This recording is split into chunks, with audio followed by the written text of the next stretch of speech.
Vamos a orar. Señor, nosotros te damos gracias por tu día santo. El día de la resurrección en que tu iglesia se reúne para darte adoración, pero también para edificar nuestras vidas. Para que no nos vayamos de este lugar, oh Señor, sin haber recibido una palabra de edificación, sin haber comprometido nuevamente, renovado nuestros pactos contigo. Gracias, Señor, por este día. Gracias por la disposición que has puesto en nuestros corazones de venir a tu casa con alegría, con el deseo de encontrarnos contigo. Bendice esta clase, Señor. Bendice todo lo que vamos a hacer durante este día. Te lo pedimos en Jesucristo. Amén. Para las visitas que vienen acá por primera vez, les decimos que estamos en medio de una serie de clases de escuela dominical sobre el legado de la Reforma Protestante, el legado y los principios que hacen de nuestra iglesia una iglesia reformada. Nosotros somos una iglesia bautista reformada. Eso significa que tenemos una herencia que han legado aquellos que nos han precedido. Nuestro hermano Amado trató movimientos reformados basados en personalidades. O sea, él trató la reforma en Alemania con Martín Lutero como figura principal. Él trató acerca de Calvino ya en Francia, habló de Zwinglio, de Knox, de Teodoro de Beza y otros personajes importantes. Pero yo no voy a hablar de ningún personaje. ¿Por qué razón? Porque voy a hablar de un movimiento, todo un movimiento que no estaba ligado a ninguna persona en específica. Muchas personas en específico, pero sin ninguna persona que renombrara, aunque había muchos de ellos que renombraron, pero no una personalidad en torno a un movimiento, sino un gran movimiento de avivamiento de la iglesia. Cuando una iglesia habla de avivamiento, debería de hablar del avivamiento puritano. Los puritanos fueron la época más gloriosa, más hermosa, más luminosa de toda la historia del protestantismo cristiano. El puritanismo fue ese movimiento que en 1560 y a partir de él hubo en Inglaterra y en Escocia, a través del cual las ideas de Lutero, Calvino específicamente, las ideas de Zwinglio, formaron un movimiento de avivamiento. Así que si nuestro hermano Amado trató acerca del avivamiento a partir de estos personajes, nosotros vamos a ver cómo sus ideas lograron un avivamiento en la iglesia. El teólogo J.I. Packer, vamos a ver lo que dijo. Esto es un pensamiento largo, pero miren para que ustedes vean que no estoy diciéndole palabras mías, sino de otros pensadores cristianos. Él dijo, el puritanismo fue por sobre todas las cosas un movimiento bíblico. Para los puritanos la Biblia era en verdad la posesión más preciosa que en el mundo podía permitirse. Su convicción más profunda era que la reverencia ante Dios significa reverencia por las Escrituras. Para el puritano, reverenciar a Dios era lo mismo que reverenciar su palabra. Por tanto, para su mente, no podrá darse un insulto mayor a su Señor que rechazar su palabra escrita. Y por consiguiente no podría haber un acto más elevado de reverencia que apreciarla, estudiarla con detenimiento y luego vivirla y enseñarla al otro. La intensa veneración por las Escrituras como la palabra del Dios viviente y un devoto interés por conocer y hacer todo lo que prescriben fue el distintivo sobresaliente del puritanismo. Entre estos hombres se encontraron hombres como John Owen, Thomas Goodwin, Thomas Manton, Thomas Brooks, Richard Sibbes, Thomas Watson, Richard Baxter y muchísimos otros que formaron parte de este puritanismo inglés. Los bautistas, específicamente los bautistas particulares como nosotros que creemos en la expiación de Cristo por su pueblo, descendemos históricamente de los puritanos. Así que a partir de este momento le llamaremos a los puritanos nuestros padres. A partir de este momento, en esta clase, cada vez que hablemos de los puritanos, le llamaremos nuestros padres los puritanos. De hecho, la Confesión de Fe Bautista de Londres de 1689 es una confesión con un espíritu puritano. Los bautistas particulares que redactaron y suscribieron dicha confesión eran puritanos convencidos. Nuestros padres, los puritanos, nos han legado la mayoría de las cosas que nosotros hacemos hoy, que nosotros creemos hoy. Cuando nosotros hablamos de los puritanos como nuestros padres, no lo hablamos como lo hablan los católicos hacia los curas, porque esto lo digo por las visitas. No lo diremos como lo hablan algunos otros grupos hacia personalidades, sino lo haremos porque ellos nos han legado la preciosa historia de la Reforma. Sus vidas piadosas impactaron nuestra vida. Su manera de ver la Biblia ha impactado la manera de nosotros ver las Escrituras. Por lo tanto, nuestros padres puritanos nos enseñaron muchísimas de las cosas que hoy nosotros vemos en la Biblia. Pero la historia puritana no es una historia tan piadosa y luminosa como nosotros quisiéramos, porque no dependía de ellos, dependía de sus circunstancias históricas. Así que para que ustedes puedan llevarse una idea de cómo surgieron los puritanos, tenemos que hablar de cosas más terrenales. Y lo digo sonriendo porque verán que vamos a ver cuán terrenales ellos nacieron en su mundo. Nosotros vemos hoy nuestro mundo alrededor y pensamos que estamos muy mal, y es verdad que estamos muy mal, pero es que el mundo ha estado muy mal hace muchos años. Hace 500 años al menos el mundo está muy mal. O probablemente el mundo está muy mal desde que Adán decidió pecar contra Dios. Así que el movimiento puritano está ligado a las tropelías amorosas de uno de los reyes de Inglaterra. Para nosotros comprender la historia, yo les pido, hermanos, que sigan esto, porque realmente si no, no vamos a entender bien cómo surgieron los puritanos y qué fue lo que pasó, que ellos fueron hombres de esta manera en la que fueron. El movimiento puritano está ligado a las tropelías amorosas o a las confusiones amorosas del rey Enrique VIII. Ahí no es ese rey que aparece arriba, no es Enrique VIII, es su padre, que era Enrique VII. Enrique VII fue rey de Inglaterra. Enrique VII tenía que tratar de mantener ligada a Inglaterra a España. España estaba gobernada por los reyes católicos. Carlos V, los reyes católicos de España e Inglaterra tenían un pacto de alianza y España era una potente, era lo más sobresaliente de Europa en aquel tiempo. Así que Enrique VII no quería perder aquella alianza que tenía con España y decidió casar a su hijo Arturo, su primogénito, con una hija de los reyes católicos de España que se llamaba Catalina de Aragón. El problema es, aquella boda fue una boda con gran pompa, con gran alboroto. Catalina tenía solo 15 años cuando se casó con Arturo y así se selló la amistad entre España e Inglaterra. El problema que pasó aquí es que Arturo murió muy pronto. 4 meses nada más de matrimonio duró el matrimonio de Arturo con Catalina de Aragón y entonces Arturo muere. Catalina se queda viuda y Enrique VII no podía dejar de seguir satisfaciendo a los reyes católicos de España. Así que Enrique tiene... Sí, cada vez que yo te haga así, hermano, pasa que esto... Enrique casa a su hijo segundo, Enrique VIII, él era Enrique igual que él, con Catalina de Aragón. Ellos lo casan, pero había un problema.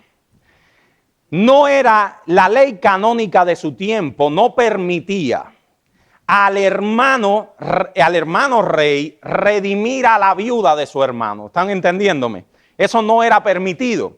Pero el Papa, que era Clemente VI, el Papa le convenía no dejar sin satisfacer a los reyes católicos, que era su principal alianza de la Iglesia Católica en la región.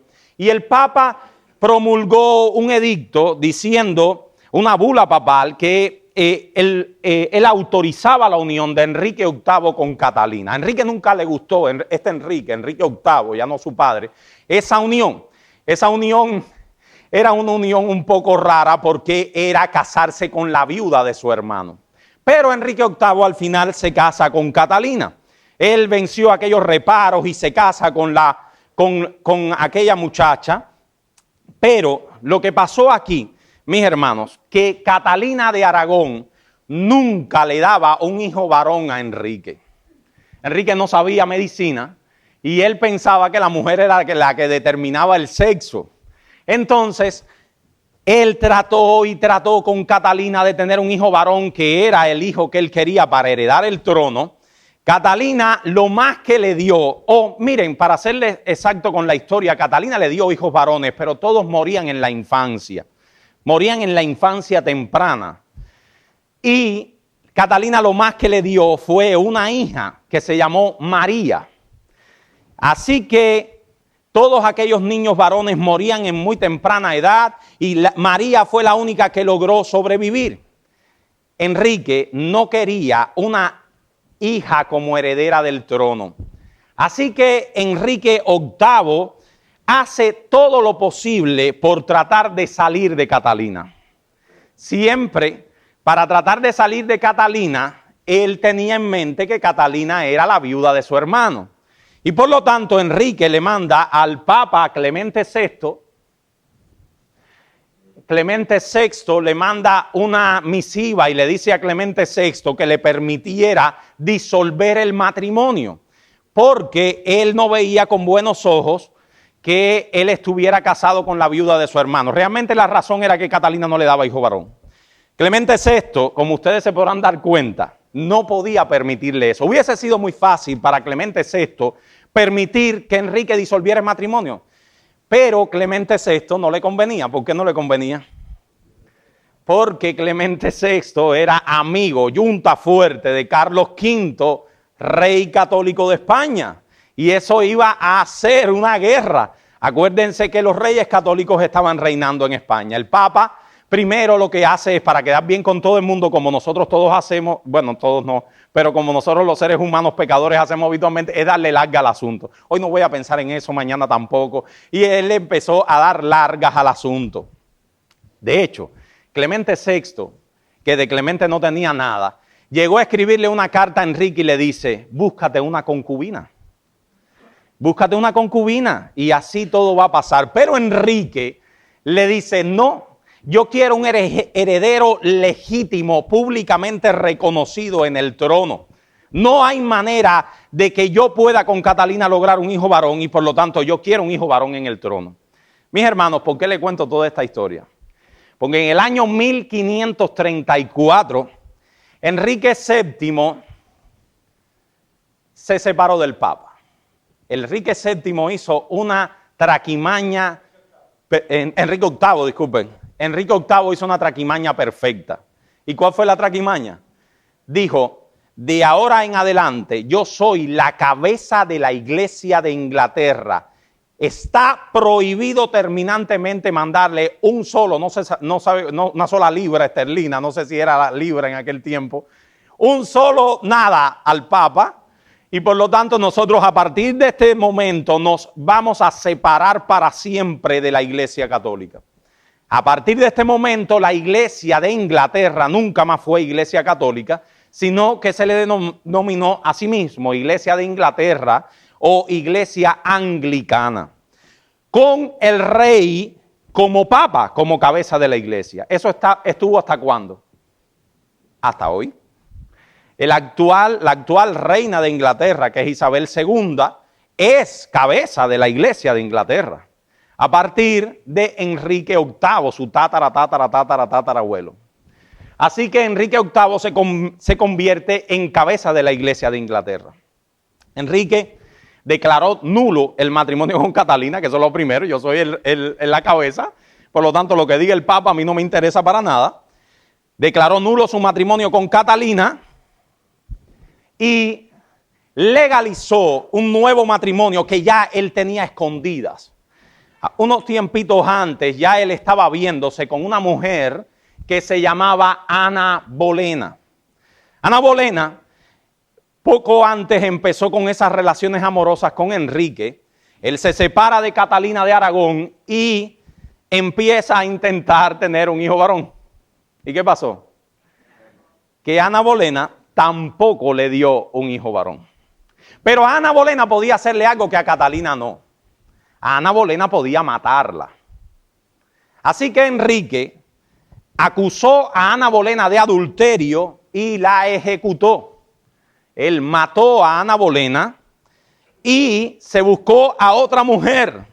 Bueno, Ana Bolena le da un hijo, pero era una niña que recuerden el nombre, Isabel.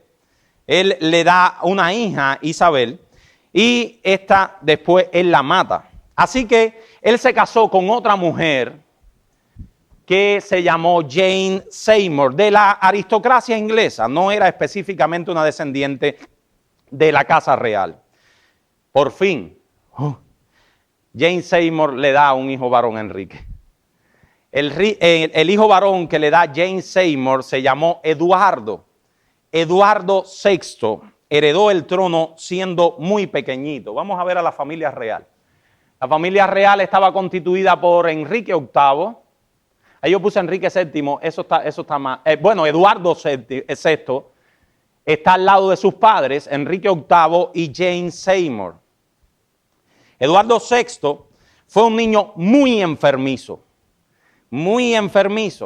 De hecho, muere a los 16 años de edad.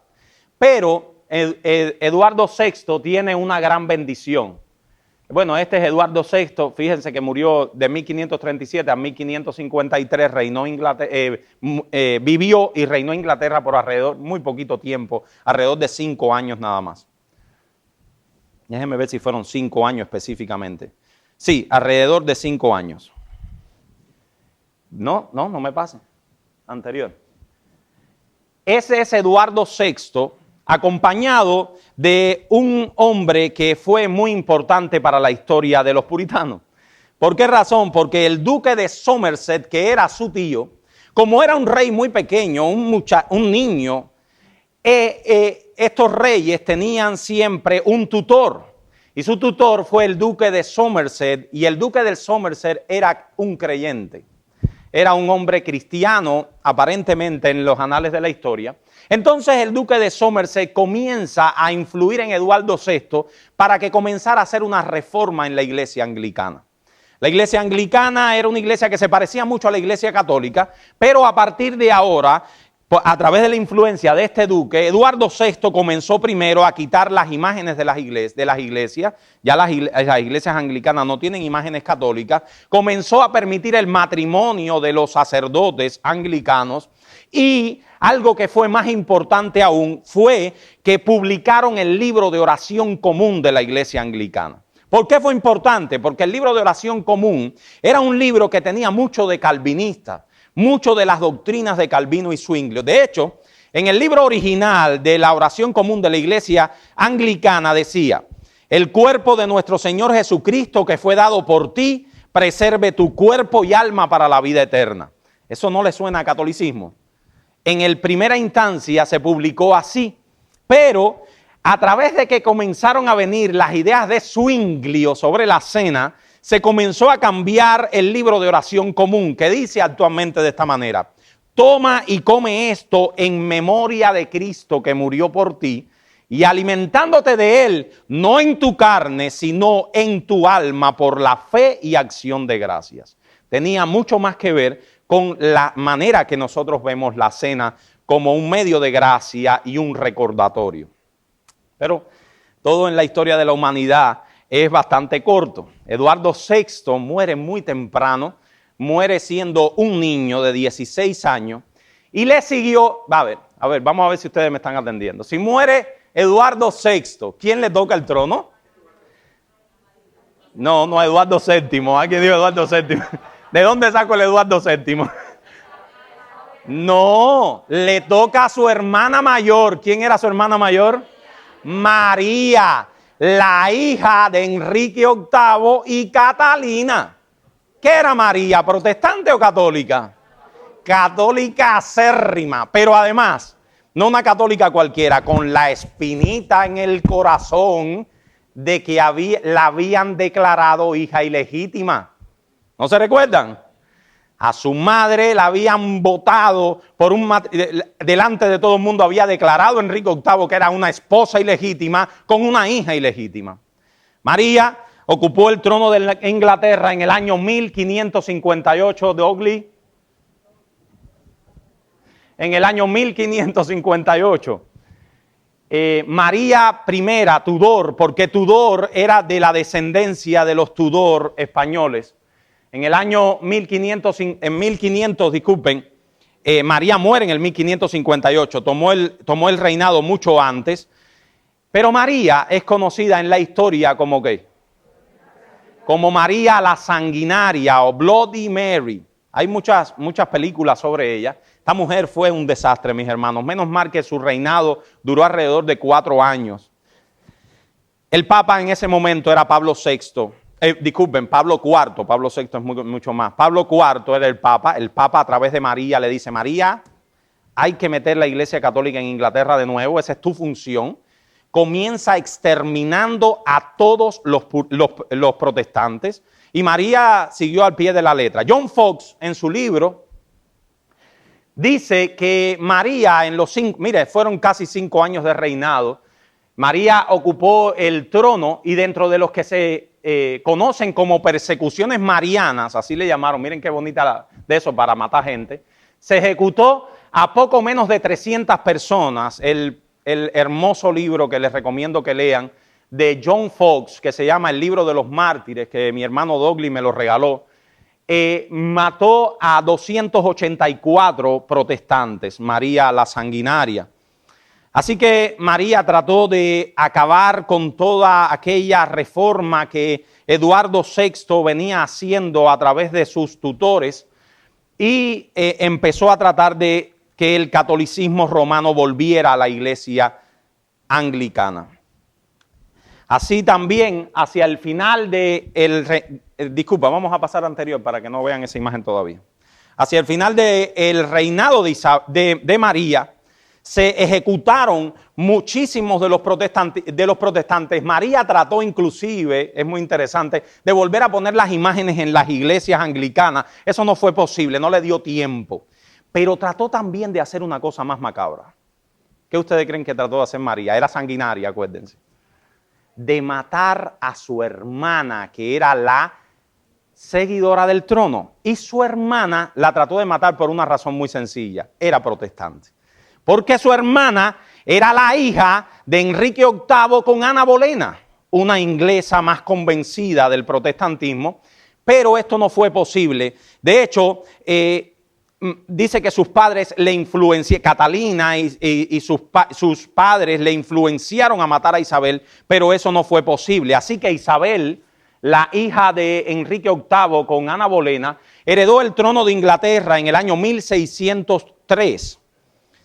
Pero Isabel I hizo muchas cosas buenas, mis hermanos. Muchas cosas buenas en el sentido de que ella volvió a echar para atrás todas aquellas cosas católicas que había hecho su hermana María. Ella permitió que las doctrinas calvinistas y zwinglianas volvieran a la iglesia de Inglaterra. Ella lo que no quería muchos extremismos, para serles sinceros. Ella permitió la libertad religiosa en Inglaterra, permitió que se predicara desde los púlpitos anglicanos con libertad, volvió a restaurar las prácticas y doctrinas del Nuevo Testamento en toda su pureza. Sin embargo, Isabel I murió en el año 1603, ahora sí, sin dejar ningún heredero al trono. Isabel I no tuvo hijos, ya no quedaba ningún descendiente legítimo de Enrique VIII, así que se designó como sucesor a Jacobo I, hijo de María Estuardo, que gobernaba en Escocia. Jacobo I, sí, hermano. Bueno, eso es exactamente lo que les puse, el legado de Isabel I, que se los leí. Y Jacobo I, o James I, era el hijo de María Estuardo de Escocia, y cuando el rey fue coronado, los puritanos vieron con muy buenos ojos aquello, o exactamente para ser exacto, los protestantes de la iglesia anglicana vieron con muy buenos ojos a Jacobo I, pero yo creo que fueron más esperanzas que otra cosa. Lo único que nos legó Jacobo I primero fue que no persiguió a los cristianos, pero además nos legó una cosa hasta nuestros días. Si la Reina Valera es la Biblia histórica, sé que hay muchas otras versiones y muy buenas, en español, la Biblia histórica de este país y de todos los países de habla inglesa se llama ¿cómo?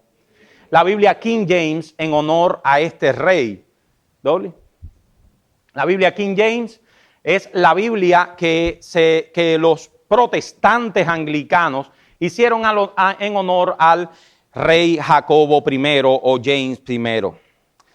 Cerca de 1000 ministros puritanos, ya con tendencias puritanas, pudiéramos llamarles ya puritanos en este tiempo, con la esperanza de que Jacobo I era un hombre que era abierto a la reforma. Ellos le propusieron al rey que la iglesia anglicana fuese completamente puritana. O sea, poder llevar al anglicanismo, al puritanismo completo, pero esto no fue posible. Jacobo no tenía tales intenciones y la única cosa valiosa de su reinado realmente fue la Biblia, que dedicaron a su nombre, pero en la que él no hizo nada. Pero es la única cosa que pudiéramos dar de su reinado, además de alguna libertad religiosa que permitió. El rey Jacobo I fue sustituido por Carlos I, que fue en el año 1600, fue coronado, o sea, él nació en el 1600 al 1649 y fue coronado rey en el 1625. Y a través de él, la iglesia de este rey instituyó prácticas ceremoniales consideradas como católicas, echó un poquito atrás. Fíjense que todo esto es adelante y atrás. Echó un poco atrás aquello que se había logrado, pero el puritanismo seguía avanzando. Este no fue un rey que persiguió tanto a los puritanos. Ahora, mis hermanos, este rey, ¿qué es lo que tiene de interesante? Que durante el reinado de este hombre, un poquito antes, como producto de la persecución y la hostilidad que había hacia el puritanismo, porque ustedes se dan cuenta que había muchos reyes católicos como este, los puritanos, huyendo de Inglaterra, de la persecución en Inglaterra, específicamente 102 puritanos, Douglas, específicamente 102 puritanos en el 1620, cogieron un barco que se llamó Mayflower. El Mayflower fue un barco donde 102 puritanos, 102 personas calvinistas, cristianos comprometidos, gente que amaba a Dios, gente que quería vivir en libertad y fundar una nación donde pudiera las ideas de la palabra de Dios florecer. Cogieron este barco huyendo de la persecución en Inglaterra y se encaminaron hacia este gran país donde nosotros vivimos hoy. Los puritanos en el Mayflower tenían como destino principal Virginia, pero por inclemencias del tiempo ellos atascaron o ¿cómo que se llama? Atracaron en el puerto de ¿dónde? A ver, los que hicieron la ciudadanía. ¿Dónde los padres peregrinos atracaron? En el puerto de Plymouth. En el puerto de Plymouth es el origen de esta nación. La llegada de los puritanos se le llamó así, colonias inglesas americanas, fue, mis hermanos, tratar de traer el tipo de gobierno que ellos pensaban que la Escritura enseñaba. Allí fundarían la mayor cantidad de comunidades puritanas y vivirían en auténtico auge de sus creencias, formando en buena parte el carácter de la iglesia que ellos querían fundar en Inglaterra y nunca pudieron. Son los padres de los Estados Unidos. Los puritanos celebraron acá, es un óleo de su primer día de acción de gracias con los indígenas que ya vivían en las tierras americanas. El día de acción de gracias es un día que tiene mucho que ver con ese pensamiento puritano de dar gracias a Dios por todas las bendiciones que ha dado en el año, y eso ellos se lo enseñaron a los indígenas americanos. Ahora, como dato interesante les digo que lo que hoy es tristemente la Universidad de Harvard, pero tristemente les digo por todas las ideas liberales que tiene esta universidad hoy, no fue así siempre. Harvard fue fundada en el año 1636 por un puritano, John Harvard. John Harvard fundó esa universidad en el estado de Massachusetts con el objetivo de formar pastores puritanos. Ese fue el objetivo de la Universidad de Harvard en sus inicios. Así que, mis hermanos, esta nación fue fundada sobre lo más bello del cristianismo de por lo menos toda la historia protestante. Los puritanos hicieron un último intento, ya pasando un poco a Inglaterra para seguir contándoles la historia, de tratar de lograr en Inglaterra lo mismo que ellos estaban empezando a lograr en las tierras americanas. La Universidad de Harvard es la universidad más antigua de los Estados Unidos, es una de las universidades más importantes del mundo. Fue por mucho tiempo la universidad más importante del mundo. Yo creo que ahora está entre las primeras universidades del mundo, pero no es la más importante. Cambridge probablemente sea, pero está considerada una de las universidades más importantes del mundo y la universidad más antigua de los Estados Unidos, 1636. Los puritanos trataron de en Inglaterra, con una cosa que ellos le llamaron la Revolución Gloriosa, tratar de que en Inglaterra hubiese una verdadera reforma puritana en la iglesia anglicana. Ellos nunca lograron eso, pero sí lograron en el año 1689. ¿Le suena ese número? En el año 1689 se promulgó una cosa que se llamó Ley de Tolerancia. La Ley de Tolerancia fue mucho por aquellos puritanos que trataron al rey Carlos II de traerle toda la necesidad de que les dejara predicar, y la confesión de fe nuestra fue publicada por primera vez en el año 1689, aprovechando esa ley de tolerancia para que los puritanos pudieran expresar sus ideas. Los puritanos, para serle sinceros con la historia, no todos eran bautistas. Los puritanos tenían tendencias bautistas, tenían tendencias presbiterianas y habían otros que tenían tendencias anglicanas. O sea, hubo puritanos que se mantuvieron dentro de la iglesia de Inglaterra, de la iglesia anglicana, pero mis hermanos, no por eso eran más malos que los que se fueron. Tenemos que tener eso claro. Eran hombres muy luminosos no, Dios impartió mucha luz sobre ellos, y algunos tomaron tendencias bautistas, los que hicieron nuestra confesión de fe, otros con tendencias puritanas, presbiterianas, y otros con tendencias anglicanas. Importantes teólogos y escritores como Stephen Charnock, Thomas Watson, Richard Sibbes, John Owen, Thomas Goodwin, Richard Baxter, y el de nosotros, ¿cómo se llamaba? El de nosotros se llamaba John Bunyan. John Bunyan, le digo el de nosotros porque Bunyan es un bautista puritano que nosotros conocemos. John Bunyan fue ahí me salté. Salta para la próxima. No puse lo de John Bunyan. Anterior, hermano, anterior. Okay. Es que algo pasó ahí. Sí, dale para... No. Síguelo. Ok. Bueno, mis hermanos. John Bunyan vivió entre el año 1628 a 1688 y fue el autor de El Progreso del Peregrino. El Progreso del Peregrino es el libro más leído del cristianismo después de la Biblia, ¿verdad? Y es considerado una obra clásica de la literatura inglesa. Como pudiéramos hablar de también El Quijote en español, otras obras, El Progreso del Peregrino es una obra clásica de la literatura inglesa. Ahora, mis hermanos, ¿dónde John Bunyan escribió El Progreso del Peregrino? John Bunyan escribió El Progreso del Peregrino en la cárcel. ¿Por qué razón? Porque John Bunyan fue un no conformista. ¿Qué significa no conformista? Él decidió salir de la iglesia anglicana y obviamente esto le trajo muchos problemas. John Bunyan se pasó preso desde el año 1660 al 1672 por predicar sin licencia. Cuando eso llegue aquí, predicar sin licencia, 12 años preso por predicar sin licencia. Después, en el 1600, lo liberaron porque hubo por estas cosas de la ley de libertad que hubo con el rey Carlos II, pero después lo vuelven a apresar en el 1675 y finalmente John Bunyan muere. John Bunyan fue un hombre excepcional, un bautista puritano que deberíamos aprender de él. Spurgeon dice que él se había leído, no tengo idea de cuántas veces Spurgeon se leyó El Progreso del Peregrino, pero él dice que él tenía 3 grandes libros. Él leía la Biblia, ese estaba por encima de los demás.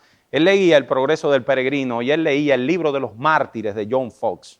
Eran sus libros como emblemas. Uh-huh.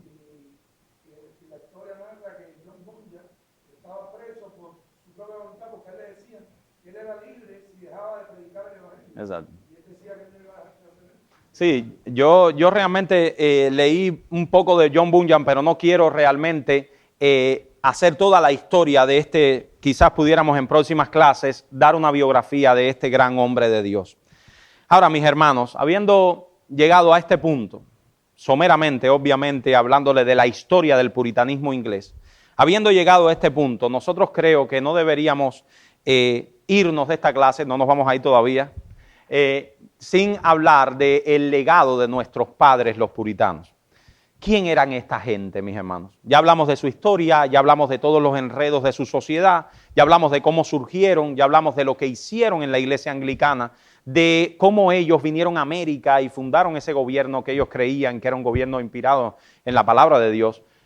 Pero, ¿qué eran y cuál fue el legado material y espiritual de los puritanos?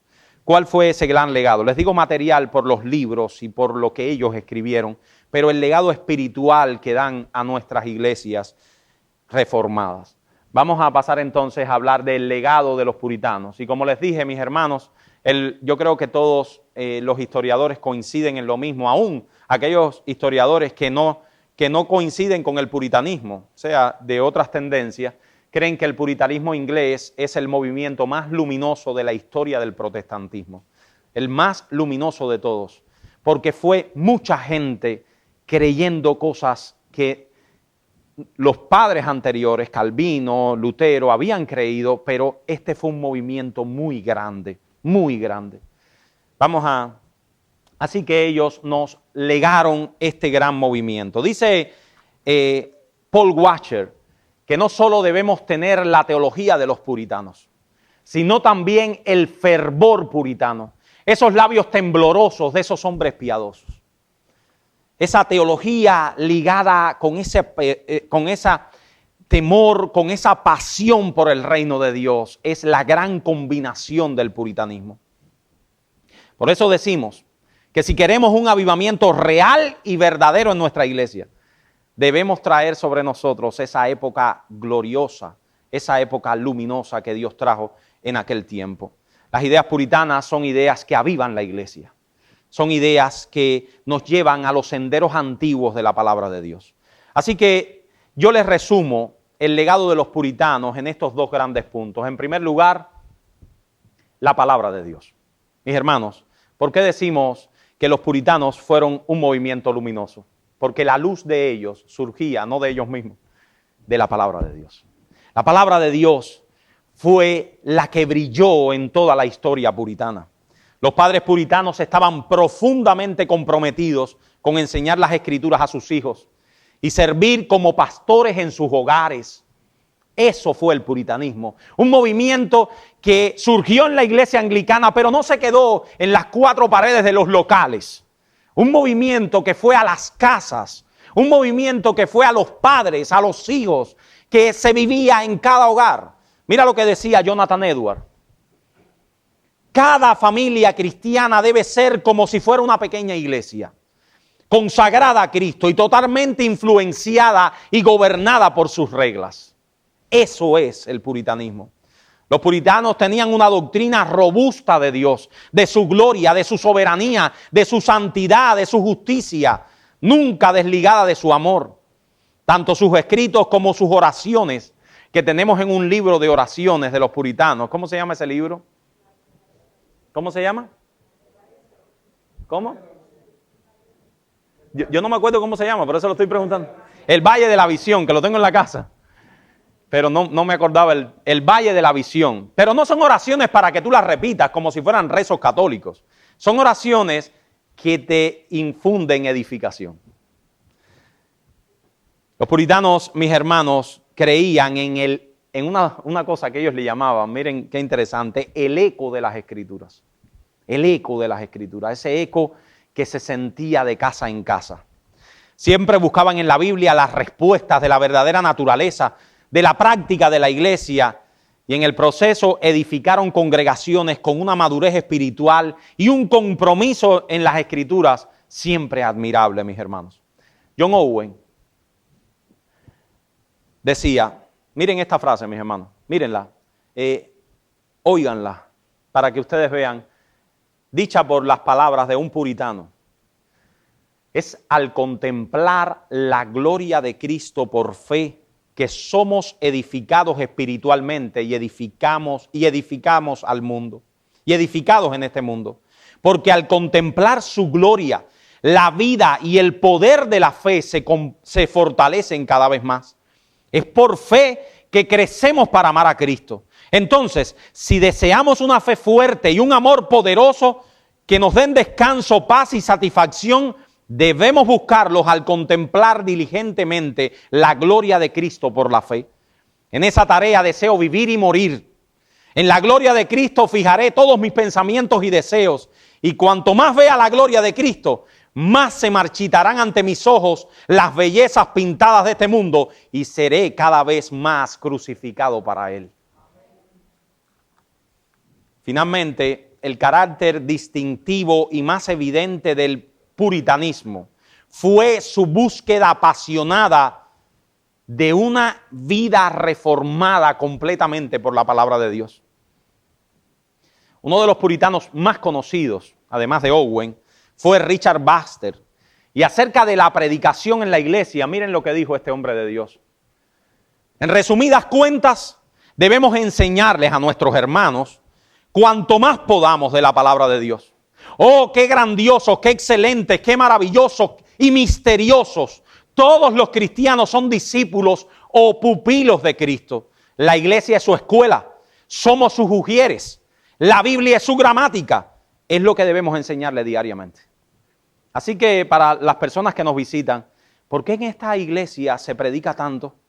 ¿Por qué en esta iglesia nosotros nos ocupamos de traer, a veces hermanos nos dicen, cosas tan profundas? Mis hermanos, porque nosotros creemos que es la palabra de Dios y solo la palabra de Dios lo que va a reformar nuestra iglesia, a reformar nuestras vidas, a reformar nuestras familias, a convertir a nuestros hijos. Estos rasgos del puritanismo nos hacen reflexionar sobre algunos problemas que sufrimos en nuestras iglesias de hoy.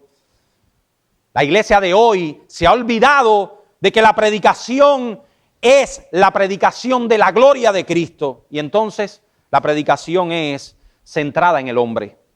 La falta de centralidad en Cristo, la falta de la escasa confrontación sobre el pecado, de enseñarle a los hermanos quién realmente es Dios. Eso falta en nuestros días, mis hermanos. Entonces nosotros vemos constantemente por ahí gente hablando de avivamiento. Y uno se pregunta, ¿cómo va a haber avivamiento de esta manera? ¿Cómo, mis hermanos? ¿Qué avivamiento es ese? ¿Qué avivamiento puede haber cuando nuestros sermones o los sermones de muchas iglesias de hoy son sermones que están centrados en el hombre, centrados en hacer liviana la confrontación con el pecado y con una idea muy resquebrajada de quién es Dios? La excelencia en la predicación fue algo que distinguió a estos hombres. No buscaban su predicación en otra cosa que en un análisis detallado del texto bíblico. ¿Cómo va a haber un avivamiento de hoy si los pastores de hoy no se sientan a estudiar la palabra de Dios para traerla al pueblo? A estudiar horas, estudiando, sacando una exégesis correcta del pueblo para aplicar verdaderamente el sentido de la palabra. ¿Cómo vamos a tener un avivamiento en nuestros días sin la palabra de Dios? Dice Baxter, Yo predico como si jamás fuera a predicar de nuevo, como un hombre moribundo para hombres moribundos. Una lección importante del puritanismo para nuestros días es que no podemos desligar la misión y el quehacer diario de la iglesia de la palabra de Dios. Es el modelo que demanda la Biblia. Una iglesia que todo el tiempo esté preguntándose cómo Dios quiere que se hagan las cosas. El legado del puritanismo, mis hermanos, es hoy más importante que nunca. Porque la iglesia no puede quitar su mirada de Cristo. Porque cuando la iglesia quita su mirada de Cristo, pierde de vista la centralidad de la Biblia y por lo tanto la iglesia muere. Muere. Pero los puritanos no solo nos legaron la palabra de Dios. Los puritanos también nos legaron una vida de espiritualidad. La espiritualidad de nuestros padres puritanos. Los puritanos consideraban que no había una visión entre la vida sagrada y no había una división. Mis hermanos, oigan esto, por favor. Los puritanos consideraban que no había una división entre la vida sagrada y la secular. No había tal eso de, voy para la iglesia el domingo y después hice un switch así, ¡tac! Y comienzo a vivir mi vida. Voy de nuevo para la iglesia.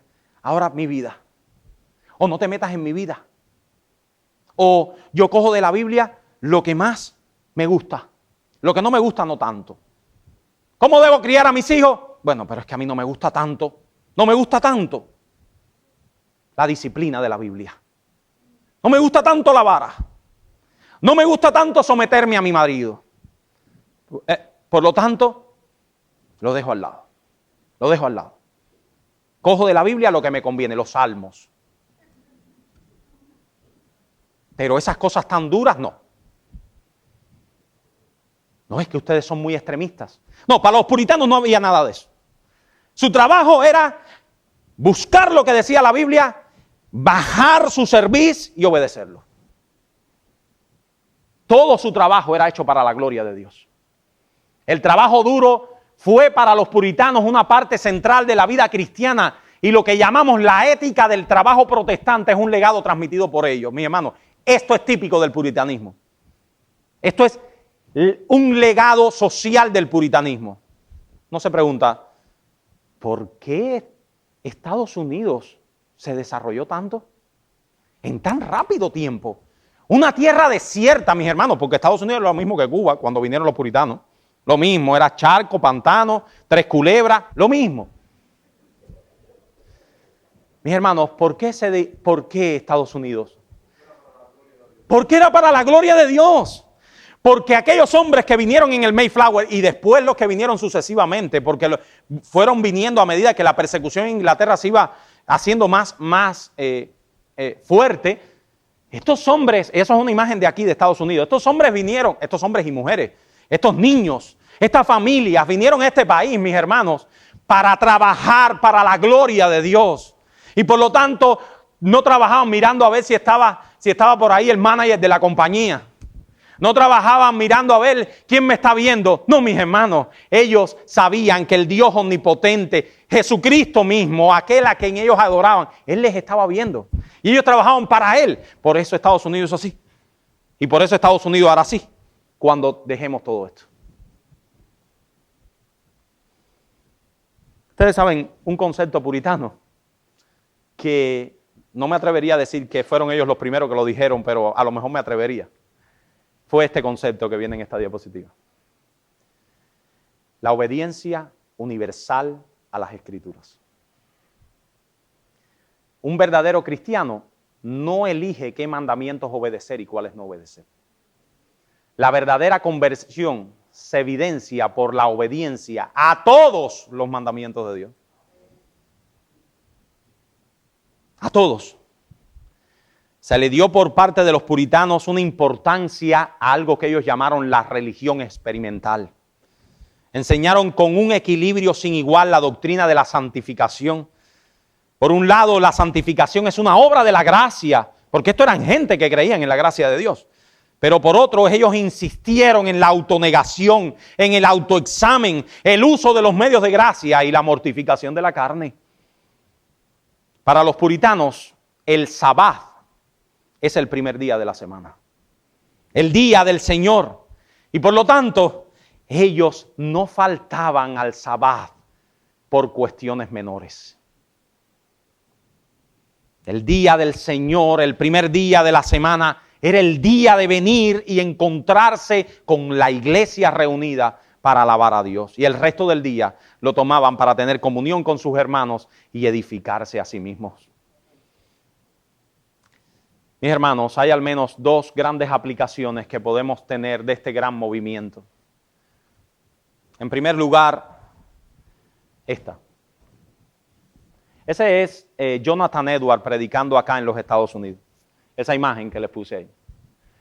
La primera cosa, mis hermanos, que el espíritu puritano debe impartirnos a nosotros es que la piedad no depende de las circunstancias que nos rodean. La piedad no depende de que te vaya bien o mal. La piedad no depende de donde tú estés. No depende de las circunstancias. Los puritanos fueron perseguidos, sin embargo decidieron obedecer al Señor antes que a los hombres. Estaban dispuestos.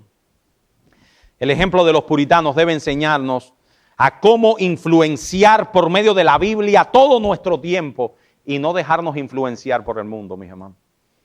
Pero en segundo lugar, los puritanos nos enseñaron que el conocimiento bíblico debe transformar nuestra alma. Miren lo que decían ellos. Miren esto, hermano. La ortodoxia muerta no glorifica más a Dios que el paganismo. La única diferencia es que el uno tiene la verdad, la sana doctrina es algo que se manifiesta en la vida. O sea, lo que tú crees aquí debe bajar aquí y debe expresarse en tu vida diaria. Mis hermanos, lo que tú crees aquí debe ser lo que tú ames, debe ser lo que tú vivas. La ortodoxia muerta no glorifica a Dios. Hermanos, que con esta clase nosotros podamos ser edificados y volver a las bases de nuestros padres puritanos. Y volver sobre todo no a esas bases tanto como a la palabra de Dios. A lo que ellos nos enseñaron, a que busquemos la palabra de Dios para vivirla, para obedecerla, para amarla. Y ustedes saben que yo siempre me quedo un poquito corto por debajo. Así que si alguien tiene algún comentario, algo que decir, alguna cosa que aportar, alguna duda, entre todos y nuestro pastor se la responderá. ¿Alguien tiene alguna duda, hermano? No, yo terminé acá. Pero vamos a tener clases ya no sobre el puritanismo, pero vamos a ir avanzando en la reforma protestante. Amado.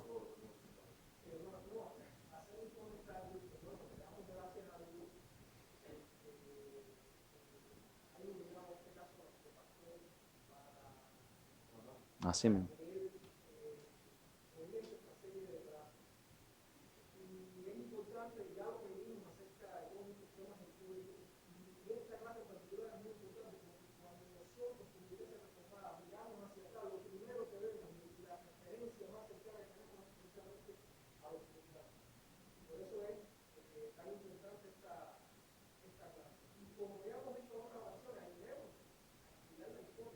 Sí, sí.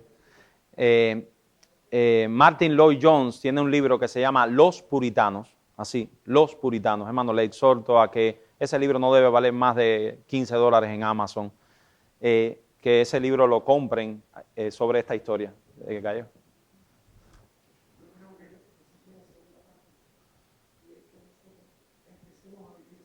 Amén, amén, amén. Yo me quedé, de verdad, hermano, con muchas cosas por decirle, pero no quería tampoco que fuera muy tediosa la clase, pero los puritanos, hermanos, eran gente que, este mismo Richard Baxter, él tiene un libro entero sobre, yo siempre lo decía allá cuando estaba en Cuba, sobre cómo comprar el pan, sobre cómo vivir. cuando les digo cómo comprar el pan, les estoy diciendo hasta esas cosas, mis hermanos. Por eso es que yo creo que fueron gente, mis hermanos, que nosotros hacemos bien en aprender de ellos. Ellos pensaban todo el tiempo, igual que Jonathan Edwards, en esas resoluciones de Jonathan Edwards, que la gente a veces interpreta que eso era que él se creía mejor que nadie, pero no, era lo que deseaba su corazón. Él sabía que eso era una meta grande, aquellas resoluciones, pero era lo que deseaba su corazón. Él deseaba no vivir un día sin que pensara en Cristo, un minuto sin pensar en Cristo, pero Richard Baxter lleva eso a las cosas cotidianas, mis hermanos. Cómo la cotidianidad convertirse en darle gloria a Dios. Y eso, mis hermanos, yo creo que es un gran legado.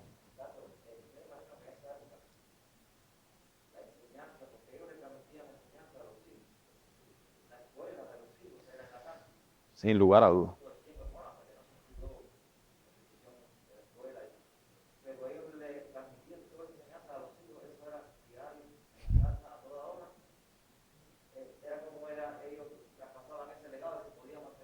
Así mismo es. Así mismo es. Sí, ese proceso evolucionó hasta nosotros. Todavía nosotros, mis hermanos, estamos aquí levantando las banderas de ese movimiento y levantando las banderas de la palabra de Dios. Así que, mis hermanos, eso no se extinguió. Estamos nosotros aquí. Están nuestros amados hermanos de IBCJ levantando la bandera todavía de aquel movimiento, de esa luz de la palabra de Dios. Y yo creo que la disposición de todos nosotros sea que hasta que Cristo venga, esto no se va a acabar. Y siempre habrá en este mundo un verdadero creyente que levante la bandera de la palabra de Dios y diga, no, yo no me conformo a donde ustedes han caído. Ese fue el legado de los puritanos, hermanos. Vamos a orar y con esto terminamos.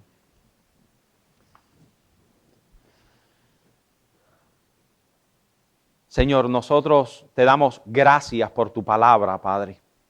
Gracias por lo que tú haces en la gente, Señor. Por cómo tú en hombres pecadores, en mujeres pecadoras, haces de ellos, oh Señor, vasos para tu gloria. Gracias porque tu gracia es infinita para con nosotros. Y tú obras, Señor, en tu iglesia de tal manera que siempre hay un remanente que no dobla sus rodillas ante Baal. Nosotros te damos gracias, Padre, por haber conocido estas verdades. Te damos gracias por el legado de la Reforma. Te damos gracias por la vida de nuestros padres, los puritanos. Y te rogamos, oh Señor, que nosotros podamos vivir para tu gloria también. Te lo pedimos en el nombre de Jesús. Amén.